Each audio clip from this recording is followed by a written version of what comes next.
The studio lights blazed down on the set of the primetime political debate, cameras capturing every angle for millions of viewers across the globe. The moderator had barely introduced the segment before J.D. Vance leaned forward, his lips curled into a smirk. "This is simple," he said, voice dripping with condescension. "Africa can't lead itself. Without the guidance and strength of nations like ours, countries like Burkina Faso would collapse in weeks." The studio audience erupted in a mixture of gasps and nervous laughter. Some of Vance's supporters clapped, but many shifted uncomfortably in their seats. It wasn't the first time an American politician had belittled Africa on live TV, but this time, something felt different. Across from him, Ibrahim Traoré sat composed in his olive-green military uniform. His posture was upright, his eyes steady, his hands calmly folded on the table. He didn't flinch at the insult, nor did he rush to answer. Instead, he let the silence hang heavy in the air, commanding attention without a single word. The moderator glanced nervously at Traoré, sensing the tension rising. "President Traoré," he prompted softly, "how do you respond to Senator Vance's remarks?" The young Burkinabe leader slowly leaned toward the microphone, his voice calm but edged with steel. "Senator," he began, "you sit here and claim Africa cannot lead itself. But have you considered why you believe that? Is it because Africa is weak, or because others have worked so hard to keep it that way?" The crowd stirred, murmurs spreading across the studio. Traoré's words struck like a stone breaking glass. Vance forced a chuckle, waving his hand dismissively. "Oh, don't give us the victim speech. History shows who builds civilization, and who consumes it." Traoré's gaze sharpened, his voice rising just enough to cut through the room. "And yet, Senator, here we are. Africa is no longer listening to the architects of its chains. Tonight, you'll learn that the world you knew is ending." The moderator's eyes widened. The debate had only just begun, but the temperature in the studio was already rising. The tension in the studio thickened as the camera zoomed in, splitting the screen between J.D. Vance's smug grin and Traoré's steady, unshaken stare. The moderator tried to interject, but both men were already locked into a duel that needed no referee. "Look," Vance continued, his tone sharpening, "the United States has carried the burden of the world for generations. We've funded aid, built infrastructure, defended your governments from collapsing. Without us, Africa would still be in the dark ages." A wave of murmurs swept through the audience. Some nodded in agreement, others shook their heads in disbelief. The arrogance in Vance's words was undeniable, but so was his confidence that no one could effectively challenge him. Traoré leaned closer to the microphone, his voice calm but edged with undeniable authority. "Senator, do you know what happens when you repeat a lie long enough? You begin to mistake it for truth. You say you built our roads? No, you built pathways to your minds. You say you defended our governments? No, you defended your interests. And tonight, you will not rewrite history in front of Africa, or the world." The audience gasped, followed by a loud cheer from a group of African students in the crowd. Vance's smirk faltered for a moment, but he quickly recovered, shaking his head with mock amusement. "You think bold words make you a leader?" Vance scoffed. "The reality is, Africa is still dependent. Dependent on loans, on foreign technology, on the very systems my country created. You can't escape that." Traoré paused, letting the weight of silence do its work once again. Then, with an intensity that filled every corner of the studio, he replied, "Dependency ends the moment we choose to stop asking permission. And I assure you, Senator, we already have." The room shook with applause, the sound crashing against the studio walls like thunder. For the first time, Vance blinked, as if realizing the debate was no longer on his terms. The moderator, sensing the rising electricity in the room, tried to move to the next topic, but the cameras refused to cut away. Producers in the control booth knew they had struck gold. This confrontation was now the centerpiece of the broadcast. J.D. Vance leaned back in his chair, trying to regain the upper hand with a smirk that seemed thinner than before. "You're a soldier, Mr. Traoré," he said with a mocking tone. "But this isn't a battlefield, it's politics. And in politics, words don't feed people, alliances do. Without us, you're isolated. Alone." The insult hung heavy in the studio, but Traoré didn't hesitate. He leaned forward, his dark eyes locking onto Vance's with unwavering intensity. His words carried the rhythm of a commander who had faced storms far greater than the sneers of a senator. "Alone?" Traoré repeated, his voice cutting through the silence like a blade. "You mistake independence for isolation. Let me teach you something, Senator. Africa is not alone, we are 1.4 billion voices rising together. We do not need your permission to stand. We do not need your handouts to build. And we certainly do not need your arrogance to define us."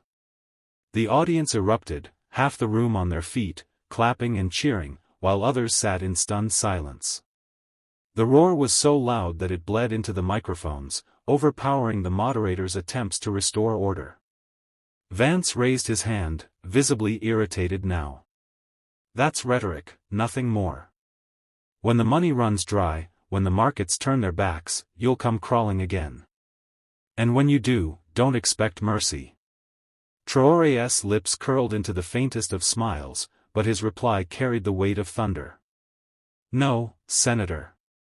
The era of crawling is over. Tonight, Africa walks, and soon, the world will see us run." The studio fell into silence once more, not out of peace, but because the clash of worlds unfolding before their eyes left no room for casual conversation. The moderator finally raised his voice, trying to regain control. "Gentlemen, let's please," but before he could continue, J.D. Vance leaned forward again, eager to claw back momentum. "You keep talking about pride, Mr. Traoré," Vance sneered, "but pride doesn't keep the lights on. Pride doesn't put food on the table. Your countries still rely on Western banks, Western trade, Western technology. You can't bite the hand that feeds you and expect to survive." A hush fell over the studio. The words were sharp, dripping with the arrogance of someone who believed his nation's power was eternal. Traoré did not raise his voice. Instead, he spoke with a measured calm that demanded even more attention than anger could. "Senator, you mistake control for generosity. You mistake exploitation for charity. The hand you speak of doesn't feed, it takes. It has taken our gold, our land, our dignity. And now, you stand here, on live television, trying to tell us we cannot live without you." The silence cracked, replaced by a wave of cheers and applause. Even some of the American audience members in the studio clapped, impressed by the clarity and force of his words. Vance clenched his jaw, clearly unsettled. "So what, you think you can just walk away? You think you can cut ties with the systems we built, and suddenly thrive? That's a fantasy." This time, Traoré leaned forward, his gaze unblinking, his tone colder. "The fantasy, Senator, is believing empires last forever. History has already proven otherwise. Africa is not asking your permission to thrive. We are simply doing it." The crowd's applause thundered again, some even rising to their feet. Camera lenses zoomed in on Traoré's calm but defiant expression, while Vance shifted uncomfortably in his chair, the smirk now gone. The moderator finally interjected, voice trembling with both relief and awe. "Ladies and gentlemen, I think we've just witnessed history tonight." The studio lights seemed hotter now, the air heavier, as if the weight of centuries of history pressed down on every word. J.D. Vance adjusted his tie, his face tense, while Traoré sat upright, unbothered, his calm composure cutting deeper than any shouted insult. "You talk about history," Vance said, forcing a smile that didn't reach his eyes, "but history is written by the strong. And the strong have always been us. We decide the rules. We decide the future. That's reality, whether you like it or not." The words dripped with superiority, but they also revealed desperation, a man clinging to the idea that dominance could last forever. Traoré didn't blink. He spoke slowly, deliberately, as though chiseling each word into stone. Senator, strength is not measured by how long you hold others down. It is measured by how high you allow them to rise. And if your idea of strength is exploitation, then your history is not greatness, it is failure. The audience broke into applause again, louder than before.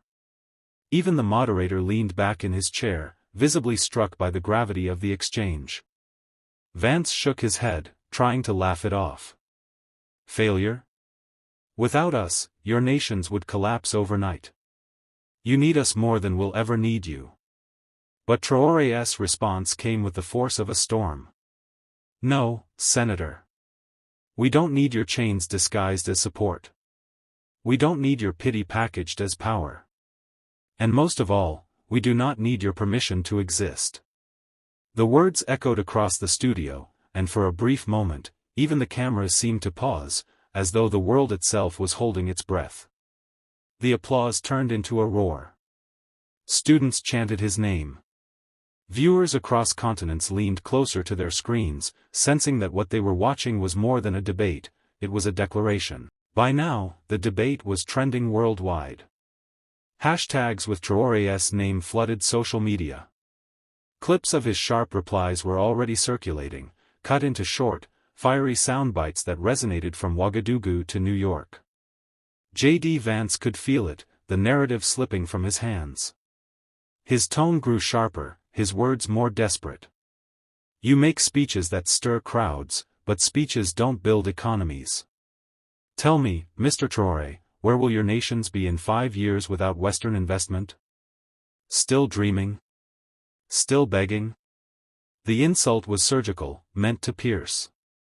But Traoré only raised his head higher, the calm in his face more powerful than any anger. His reply carried the patience of a man who knew storms pass but dignity endures. 5 years? Traoré said, his voice steady. In 5 years, Africa will be standing taller, because we will have built with our own hands. Not with crumbs handed down to us, but with the sweat of our people. And when history looks back, Senator, it will not ask what the West gave us, it will ask what we reclaimed for ourselves.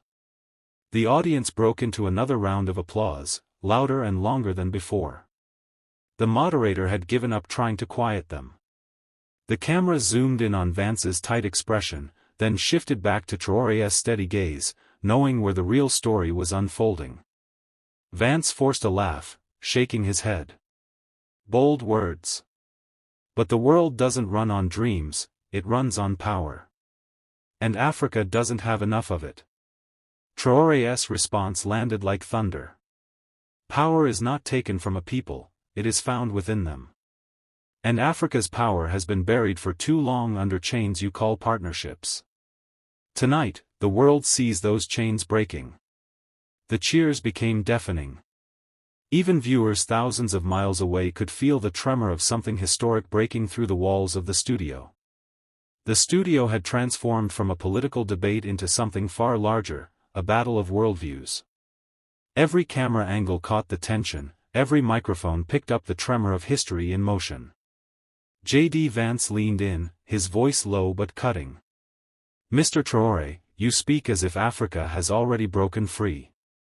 But without our financial systems, without our technology, without our influence, you are still trapped.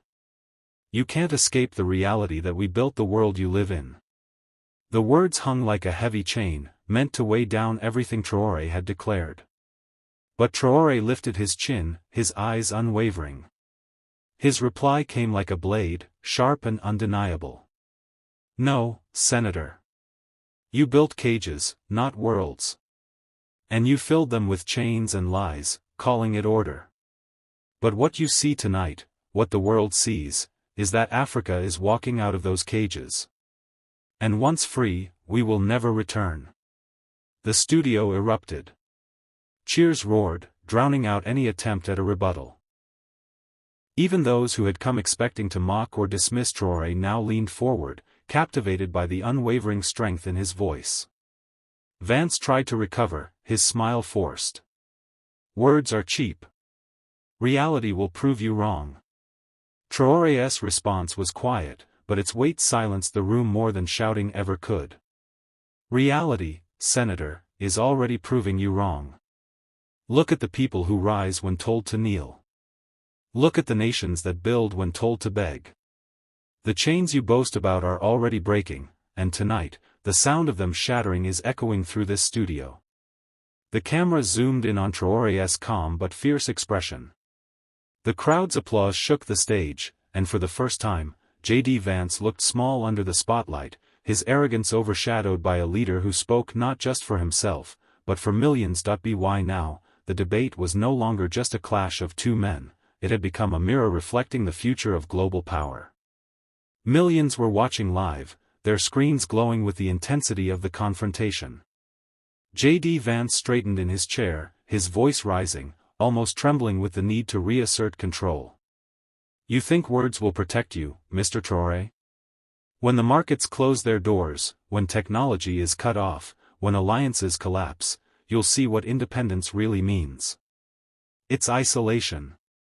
The statement was meant to sound like a threat, a cold reminder of dependence.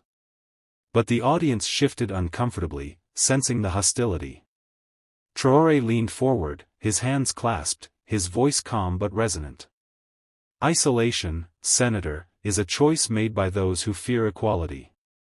But Africa is not isolated, we are connected to each other, and to the world, in ways you cannot control. We trade with dignity, we build with unity, and we rise with hope. If you call that isolation, then perhaps you've forgotten what true connection means. A silence followed, deep, almost sacred. For a moment, even J.D. Vance didn't interrupt.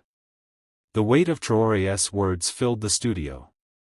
Then, with a final attempt to strike back, Vance muttered, "We'll see how long your hope lasts when reality hits." Traoré's reply was like steel wrapped in fire. Reality is already here, Senator. And it is not fear, or dependency, it is freedom. You cannot threaten a people who have chosen to stand. You cannot isolate a continent that has chosen to unite. Tonight, you are not watching hope fade. You are watching it ignite. The audience erupted, their voices rising to a thunder that shook the studio. The moderator could barely be heard above the applause, and social media feeds worldwide exploded with a single truth: J.D. Vance had tried to belittle Africa, but Traoré had turned the stage into a battlefield, and won. The energy in the studio was no longer controlled, it was electric, raw, and undeniable. Commentators whispering backstage had stopped. Even the cameras seemed to linger longer on Traoré's every movement, every expression. J.D. Vance's face betrayed frustration. His usual smirk had been replaced by clenched lips, the kind of silence that comes when words no longer work. He leaned toward the microphone, almost spitting his next line. "Mr. Traoré, you're making a spectacle. This is entertainment for your followers, nothing more. But when the lights go off, when this stage is empty, you'll go back to being just another weak leader shouting into the void." The insult stung the room, but it didn't shake Traoré. Instead, he straightened, his eyes locking onto Vance's with a quiet fire. His voice dropped, carrying a gravity that no stage light could dim. "Senator," Traoré said, slowly, each word like a hammer striking stone. "This is no spectacle. This is Africa's voice. And it will not fade when the lights go out, it will echo long after these walls are dust. You mistake our courage for theater, because you cannot imagine a world where Africa speaks for itself. But tonight, the world is hearing us, and no amount of noise from you can drown it out." The crowd erupted, applause, cheers, even chants of "Africa," rising like waves.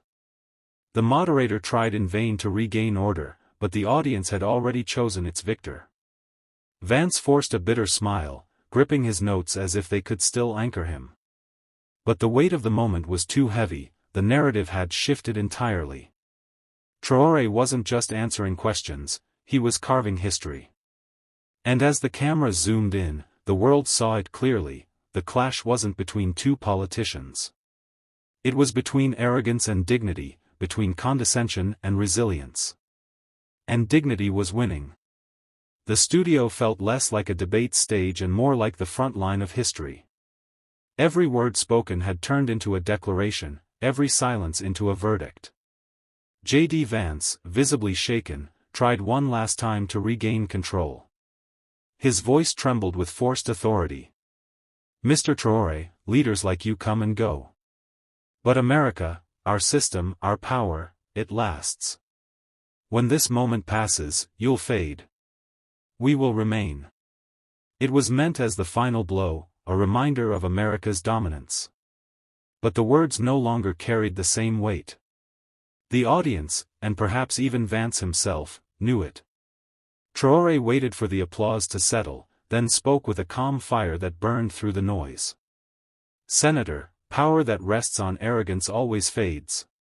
Systems built on exploitation always crumble. Empires claim eternity, yet history buries them all. You mistake your shadow for the sun. But the world has turned, and Africa is stepping into its own light." The studio fell silent, so silent that even the hum of the cameras seemed louder. Traoré continued, his voice steady but resolute. "You see a continent to belittle. I see a continent rising. You see weakness where there is strength, silence where there is a storm. And when this night ends, it is not Africa that will fade, it is your illusion of superiority." The crowd erupted with thunderous applause. Chants shook the stage, and social media exploded with clips of the moment. Headlines around the world began to take shape. J.D. Vance tried to belittle Africa, but Traoré made the studio his stage. As the lights dimmed, J.D. Vance slumped back in his chair, overshadowed. Ibrahim Traoré, calm and firm, didn't raise his voice, didn't need theatrics. His words alone had redrawn the map of power in the minds of millions.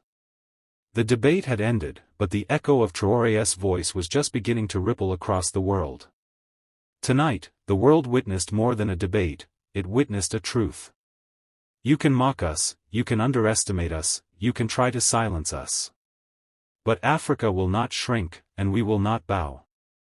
We are not defined by your approval, nor limited by your vision of what we can be. Our strength does not come from borrowed power, it comes from our people, our land, and our history. Empires rise and fall, but dignity endures. And dignity is what we stand on. Let this night be remembered not as a clash of words, but as a declaration: Africa speaks for itself, and Africa will shape its own future.